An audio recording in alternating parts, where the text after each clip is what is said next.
Boa noite, Brasil, boa noite você. Estamos começando o nosso programa Madrugada de Bênçãos, ao vivo aqui pela rede Século XXI. E olha, desde já quero convidar você a participar. Você sabe, né?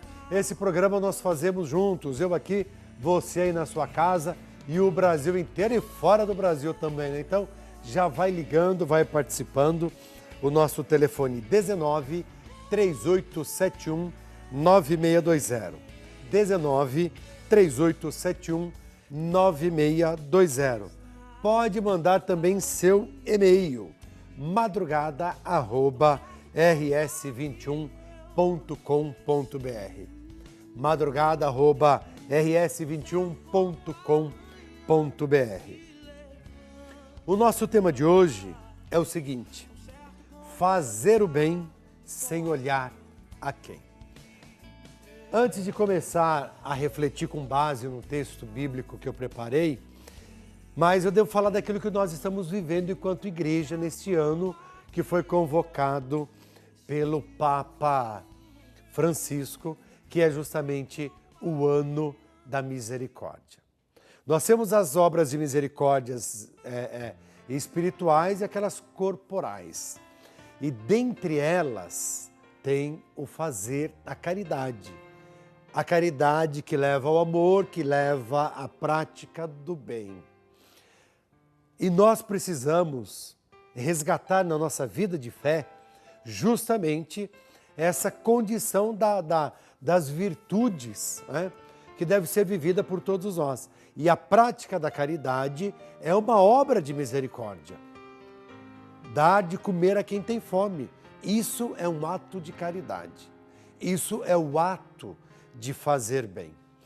E é o testemunho da nossa fé, que nós também damos de forma concreta para que de fato as pessoas realmente veem que somos discípulos de Jesus a partir do nosso testemunho. Então, se nós estamos vivendo o ano da misericórdia, e se somos chamados a caminhar na graça de Deus para alcançar a misericórdia do Pai a partir da experiência deste ano, então também somos chamados a praticar a misericórdia para com o outro. Porque eu recebo de Deus, mas eu também devo testemunhar partilhando com os irmãos. Dessa forma, então, quando nós falamos em fazer o bem sem olhar a quem, isso está na essência da nossa fé.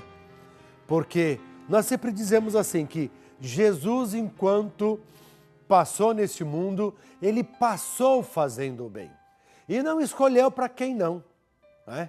Ele sempre fazia o bem para aquele que necessitava, que estava ali diante dele, ou que ia ao encontro dele, ou que ele mesmo ia ao encontro do outro.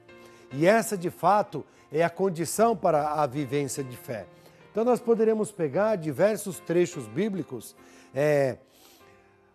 poderíamos pegar Mateus 5, que é o Sermão da Montanha, e eu gosto de dizer que o Sermão da Montanha, ele é como aquela bula do remédio, né? Que a gente vai pegar o medicamento lá, antes de tomar, ler, ver tudo bonitinho, e falar, não, ele vai servir para isso porque vai fazer bem isso a mim por conta disso, disso. É a mesma coisa, né? Primeiro, o Mateus 5, o Sermão da Montanha. Bem-aventurados os pobres em espírito, porque deles é o reino dos céus. Os que praticam misericórdia, porque alcançarão misericórdia. E assim vai indo os diversos trechos do próprio Sermão da Montanha, né? Olha lá, bem-aventurados os que choram, porque serão consolados. Bem-aventurados os mansos de coração, porque possuirão a terra. Os que têm fome e sede de justiça, porque deles é o reino dos céus. Os puros de coração, porque verão a Deus. Então, veja você que praticar o bem ao próximo, independente de quem seja, é justamente um ato cristão. E é o testemunho da própria fé em Jesus Cristo. Mas para que eu realmente possa praticar o bem sem saber a quem, eu preciso, se eu sou inclinado a isso, a romper com o egoísmo que existe dentro de mim. Por que romper com o egoísmo? Porque quando existe o egoísmo, quando eu sou egoísta, eu sou incapaz de partilhar. E o que é incapaz de partilhar é incapaz também de fazer o bem. Porque ele só pensa nele mesmo, só vive em função dele mesmo e acha que ele é o centro do mundo. Então os outros é indiferente. Para ele é indiferente. Ele é quase dizer assim, eu e eu mesmo. E talvez você pode até estranhar por eu falar isso, mas essa é a pura verdade. Nós sabemos que em nosso meio existem pessoas justamente com esse comportamento. Depois nós temos as diversas citações das cartas pastorais de São Paulo, que fala justamente da prática do bem, da mudança. Na primeira e na segunda carta aos Coríntios, ele chama muita atenção da comunidade de Coríntios para isso, para ficar atento em relação ao irmão, em relação ao próximo, em relação ao outro, para que não seja mesquinho, vai, se apodere de tudo e depois os outros que estão lá ficam e não podem partilhar e participar de absolutamente nada. Mas é muito interessante pegar um dos apóstolos, que é justamente o apóstolo Tiago. Ele que vai trabalhar a dimensão da fé com o testemunho a partir da prática, a partir da obra. E lá no capítulo 2, a partir do versículo 14, diz assim, da carta de São Tiago: de que aproveitará, irmãos, alguém dizer que tem fé, se não tiver obras? Acaso essa fé poderá salvá-lo? Se um irmão ou uma irmã se a um irmão ou uma irmã faltarem roupas e o alimento cotidiano, e alguém lhes disser, idem em paz, aquecei-vos e fartai-vos, mas não lhes der o necessário para o corpo, de que lhes aproveitará? Quer dizer, não tem sentido. Assim também a fé, se não tiver obras, é morta em si mesma. Pois é. E aí, depois nós vamos voltar novamente para esse trecho da Bíblia, continuando. E aí, justamente, a gente começa a refletir. Como é que eu posso viver uma fé se eu não sou capaz de testemunhar essa fé? Se eu não sou capaz de partilhar, se eu não sou capaz de fazer o bem? Às vezes eu me assusto, não é? Com algumas coisas não de todos os cristãos, de nós cristãos que praticamos. As pessoas parecem que vivem buscando somente aquilo que lhe convém. Então hoje ela está numa igreja X, porque aquele momento foi convincente para ela, porque era necessário. Depois ela vai numa outra igreja, mas não estou dizendo igreja de religião diferente, estou dizendo do catolicismo. Então hoje está na igreja São José, amanhã está na Santa Rita, depois de amanhã está na Santo Antônio, e assim vai pingando por aquele momento ali que algo está acontecendo. Vive uma fé centrada em si mesmo, não olha a experiência da vida em comunidade e dos irmãos que estão ao redor, porque não cria raiz. E infelizmente ela se fecha em si mesma nessa própria condição.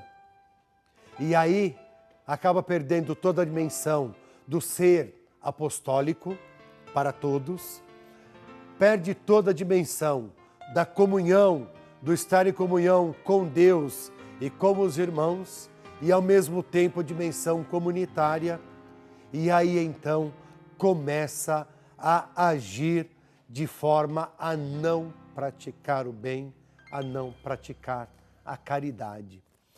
É por isso que você pode até se assustar, mas Deus nos constituiu o seu povo. E Ele, ao mesmo tempo que quer nos salvar de forma individual, Ele também quer nos salvar como o seu povo. E quando dizemos que Deus quer nos salvar como o seu povo, significa também que nós devemos nos preocupar uns pelos outros. E aí sim, então, fazer o bem sem olhar a quem.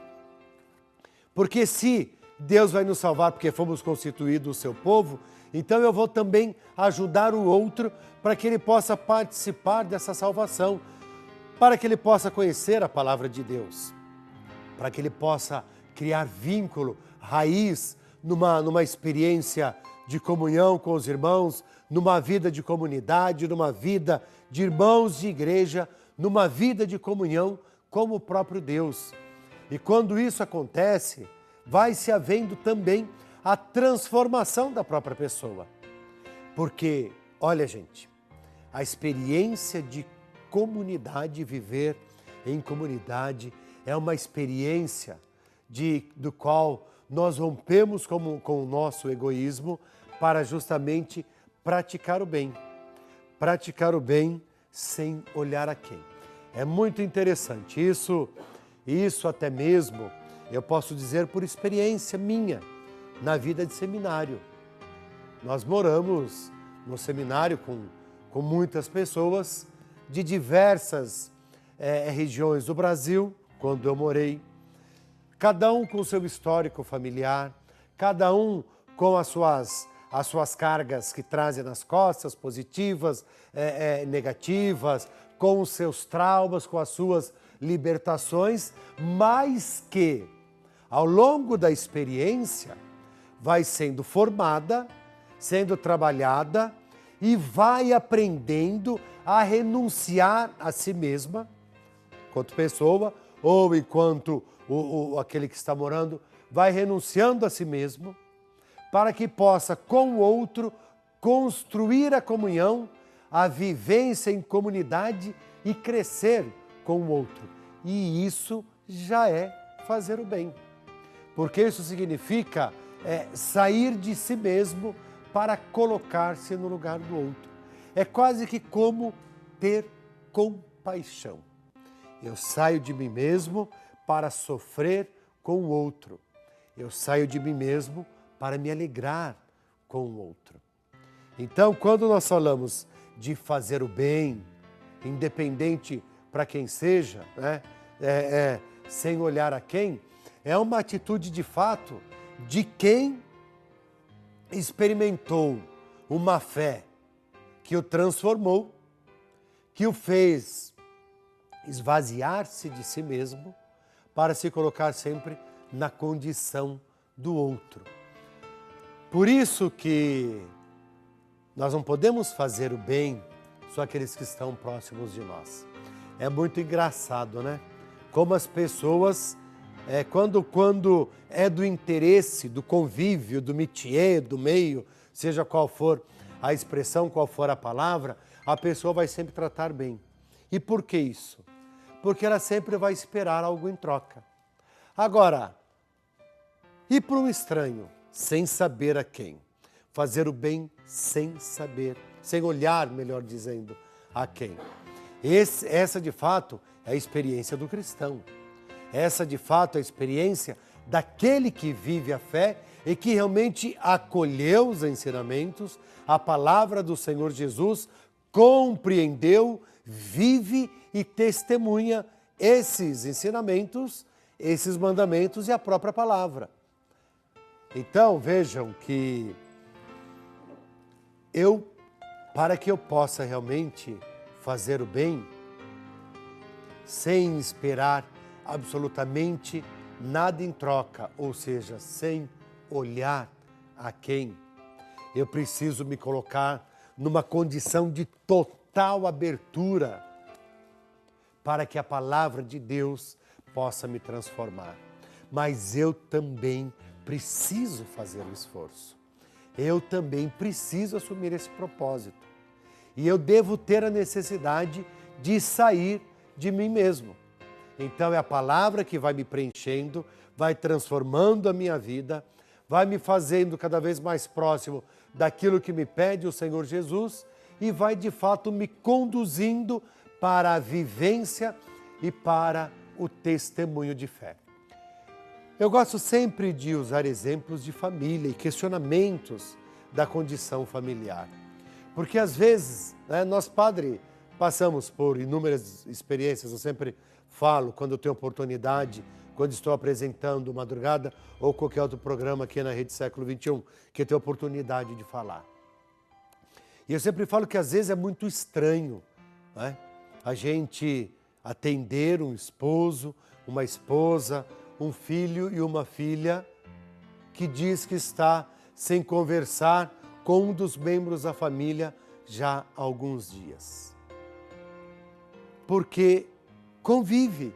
E aqui, embora são próximos, o fazer o bem está ali.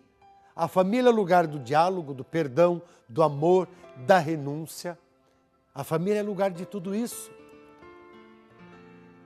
E o que deve prevalecer na família é justamente o amor.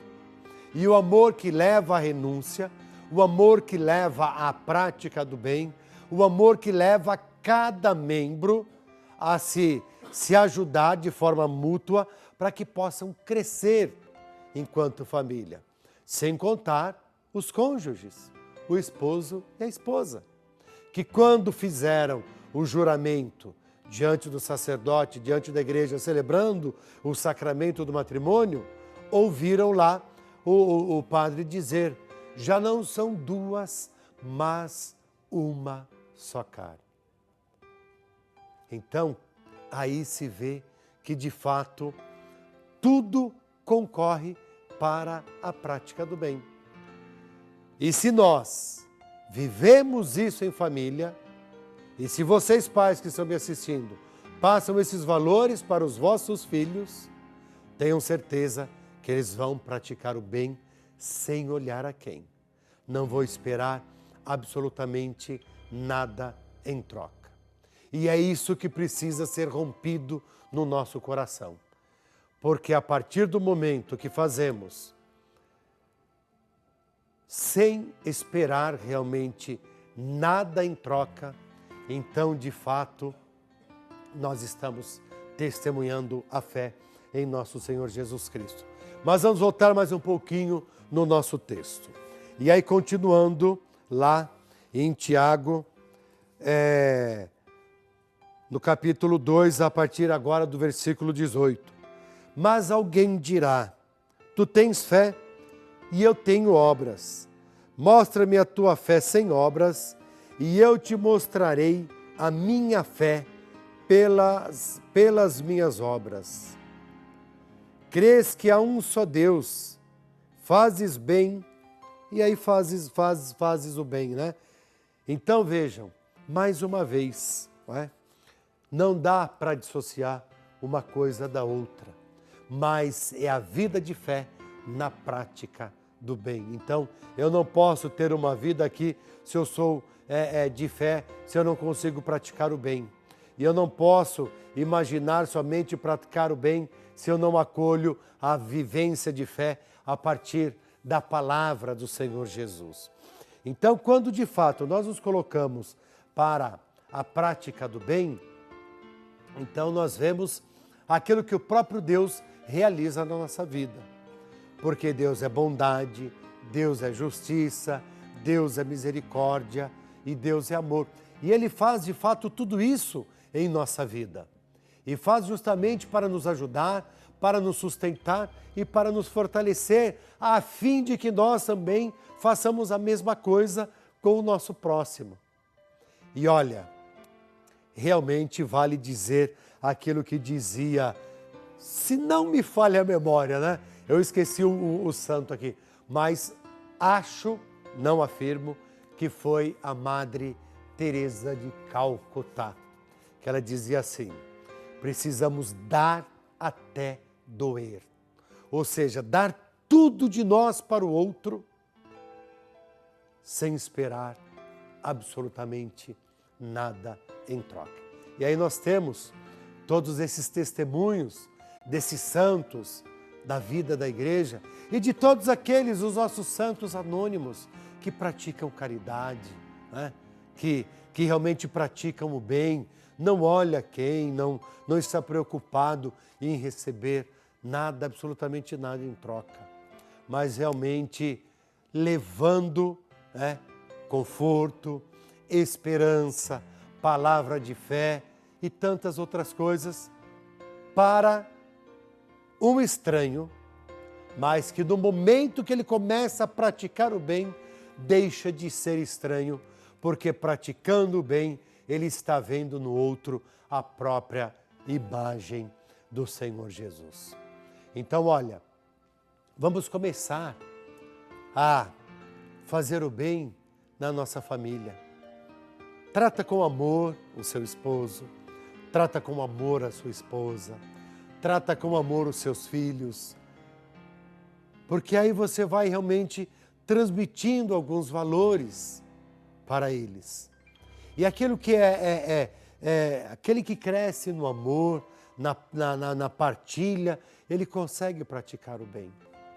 Ele realmente não vai viver centrado em si mesmo e muito menos uma condição de total egoísmo, mas pelo contrário, vai sempre e sempre olhar para o próximo, vai sempre ajudar o outro, vai fazer o bem sem olhar a quem e sem esperar absolutamente nada em troca. É a doação total, não é outra coisa. É isso. E ao doar-se justamente para praticar o bem. Então, vamos olhar para nós, No mundo, muitas vezes, que nos convida sempre mais a uma vivência fechada, extremamente egoísta. Não, é você mesmo, deixa o outro para lá. O ser cristão rompe com tudo isso. O ser cristão é remar contra a maré.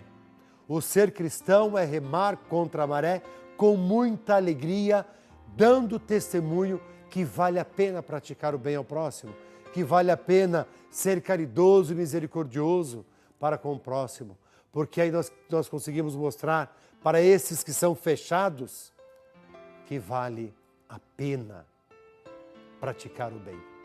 Então vamos viver, vamos testemunhar e vamos praticar. E praticar o bem, como dito, sem olhar a quem. A prática do bem nos leva ao testemunho do Cristo. A prática do bem nos faz crescer, nos abrindo, rompendo em nós o egoísmo e toda a inclinação para tal condição.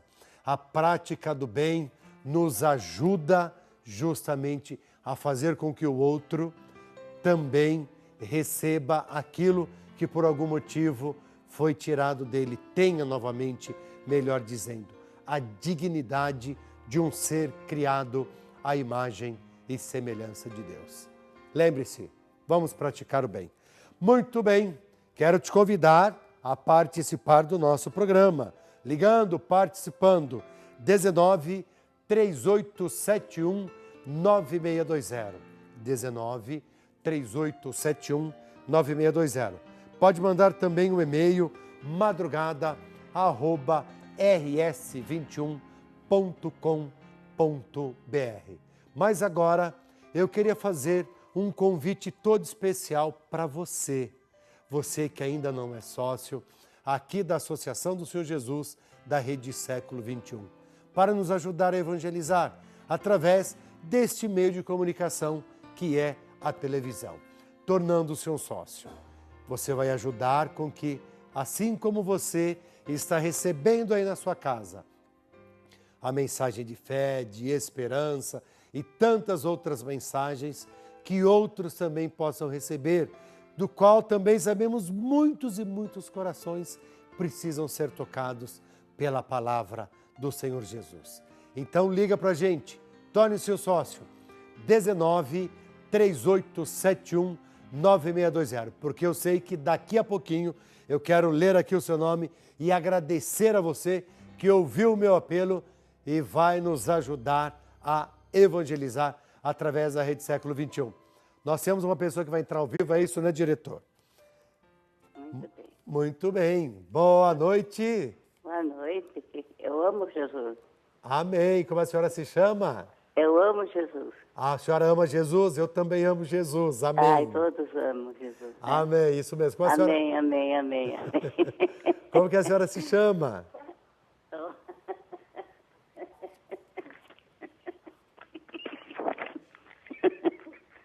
A senhora está me ouvindo? Aham. Então faz assim. A senhora está por acaso com o volume da TV ligada? Se tiver o volume ligado, a senhora zera ele todinho. Aí me ouve só pelo telefone bonitinho. Aí a senhora vai conseguir falar comigo no tempo certinho. Como que a senhora se chama? Elaine Cocolico Rossi, Ah, dona Elaine, a senhora está falando de onde? é de Porto Alegre. Porto Alegre, seja muito bem-vinda, viu, dona Elaine? Tá. Ore sempre por mim. Amém. Tchau, querida. Agora me diz uma coisa. A senhora quer partilhar alguma graça ou fazer algum pedido de oração, alguma coisa? Eu pedi para minha saúde. Certo. Minha saúde, a alegria, a paz, amor. Tudo que eu quero ser bom de Deus. Amém. Deus derrama essas maiores glórias do céu para mim e para todas as pessoas aqui na terra. Amém, Deus seja louvado. Mas eu percebi que a senhora é uma pessoa alegre. Tá Graças rindo, a Deus. tá rindo bastante aí do outro lado do telefone, não é? Ah, eu gosto Eita. das pessoas. Eu não tenho raiva de ninguém. Eu tenho amor Amém. pelas pessoas. Isso é muito importante. Olha, quando a gente tem amor, a gente pratica o bem. E isso é fundamental, viu, dona Elaine? Olha, agradeço a participação da senhora. Vamos estar rezando pelas necessidades da senhora, tá bom? E Tá bom, que Deus sempre me dê saúde, que eu tenho problema de coluna cervical e lombar, eu tenho que andar com aquela, né? Aquela... o andador, Aquela bengala, eu queria soltar, certo. que Deus me solta aquela bengala de uma vez. tá certo, vamos Que me rezar. me dê força nas pernas, no corpo. Na coluna, lombar, cervical. Certo, certo. Que Deus sempre olhe por mim, que eu olho sempre por Ele, que eu amo Ele de coração. Amém. Mas Hoje eu vamos... fui na igreja e passei chorando todo o tempo. Eu não posso ver essas palavras de Deus. Mas eu assim... sinto amor, sinto paz, me sinto com alegria. Amém, era isso que eu ia dizer. Tudo isso porque a palavra toca o coração da senhora, né? Então isso é muito bom. Vamos rezar. A senhora continua aí, como eu disse, nessa alegria de fé, né? E vamos pedir ao Senhor, se for da vontade de Jesus, Ele vai tirar da senhora loguinho essa bengala, tá bom, dona Elaine? Deus abençoe a senhora. Olha, como disse, vai ligando, vai participando. Também você pode entrar ao vivo para falar comigo e com todo o Brasil aqui, tá? No 19 3871 9620. Liga, participa. Eu vou para o intervalo, vou tomar uma aguinha aqui, já volto. É rapidinho. Sai daí não, já volto. Eu verei, os milagres vão surgir. Eu verei, os milagres vão surgir diante de mim.